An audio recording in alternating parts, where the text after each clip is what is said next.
Yeah. Hey, Travon. Hope you're doing well. What makes Jamari Sawyer a good offensive lineman? Jamari Sawyer, he's one of those guys that comes in to work every day, and he's going to give it his all. He's just a natural competitor, and then he does everything right out the field. So carrying on to the field, he's just one of those guys that's going to bring it and give it his all every day. And next question for Mike Griffith. Go ahead, Mike. Hey, Travon, we were listening to Michigan earlier this week, and their coordinator said this game would be a train wreck, indicating the physicality. What's been the most physical game? And I know they're all physical, but is there a game that stands out to you that you've played where somebody's tried to come downhill at Georgia? Because typically teams haven't had much success doing that. For me, that I can recap, I'll have to say it'll have to be Kentucky. Kentucky tried to get after it early and tried to run the ball with the offensive line and the offensive tackles that they have. So I would say that'll probably have to be the game that I can recap. All right, next question from Chip Towers. Go ahead, Chip. Yeah, hey, Travon, good to see you. It seems like in the lead up to this week, we're hearing a whole lot about Aiden Hutchinson and David Ajabo, but not a whole lot about Travon Walker and Jordan Davis and Nolan Smith and that kind of stuff. Is there, when you get ready for a matchup like this, obviously high level, is that motivation, for you guys to just proving that, they're Big Ten, you're SEC, proving that you're just as good, better, what have you? It can be motivation, and those are two great players. But just for the guys that you named, me, Jordan Davis, and Nolan, we're just natural competitors. And for the most part, the guys that you named, we've all had to go through something in life to where we had to do opposite of what other people said that or thought that we could do. So we just have to go out and prove whatever they're saying wrong and just do our best. Next question is from Jake Rowe. Go ahead, Jake. Travon, you guys are coming off a loss, and it's the only game this year where you had no sacks. Nolan seemed to kind of hammer home that point when we talked to him, kind of took it on him. What steps have you taken to kind of maybe remedy that for you guys to maybe have more of an effective pass rush going forward?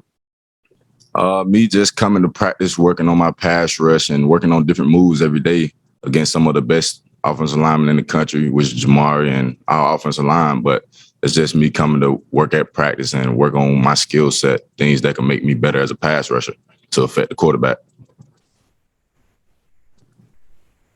Next question is from Mike Griffith. Go ahead, Mike. Hey, Travon, I got kind of a two-part question for you. The first part is I want to ask you, about Jalen Carter. He's one of the guys that we've never talked to.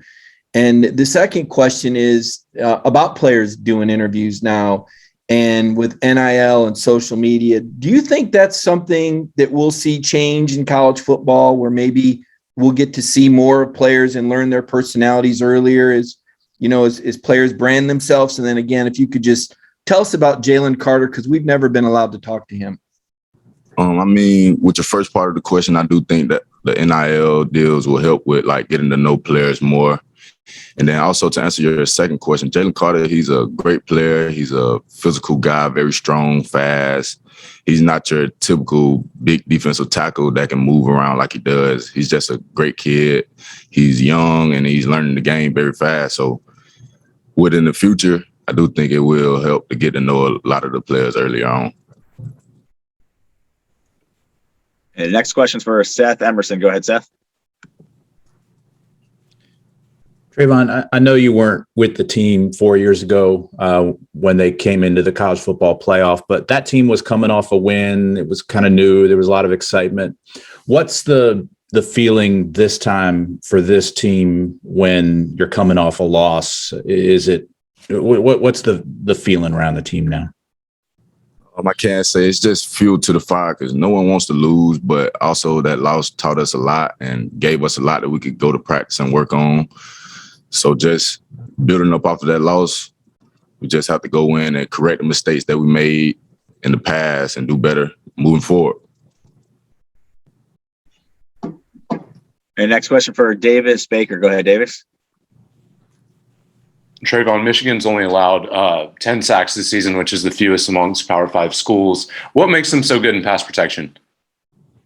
As a whole, they have a good offensive line unit, and just I think those guys they're very physical up front. They try to play physical, and we just have to attack them, do things that they haven't seen before, or just strain more than they strain.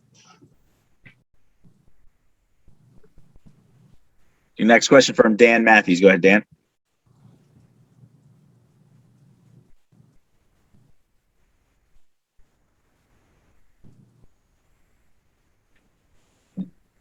You there, Dan?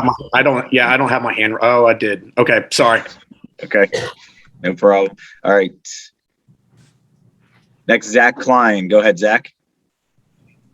Hey, Travon, can you give us an idea of how many guys are opting out of these optional activities, whether it's the beach, dinner cruises, stuff like that, and just staying home? And how much of this COVID craziness is on your mind? So far, we haven't had anybody to just not go to any team event. The Orange Bowl committee, they have made it safe for us to do all the activities that we have taking place and just the COVID aspect is affecting everybody in the world, and we're just being smart with it, wearing our masks, being around the people that we're always around, and social distancing. All right, next, Mike Griffith. Mike, you got a question? Oh, let's go, Mike.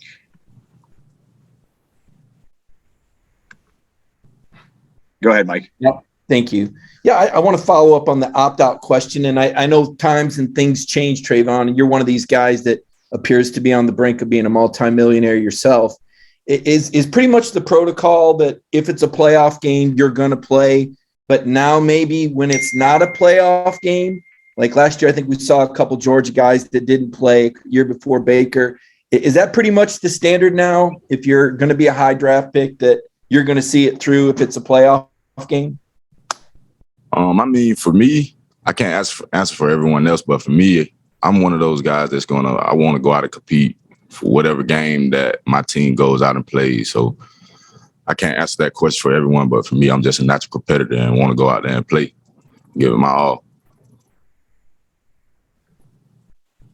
Hey, Seth, a follow-up question? Seth Emerson? No, I'm good. Okay. Mike, did you have a follow-up question?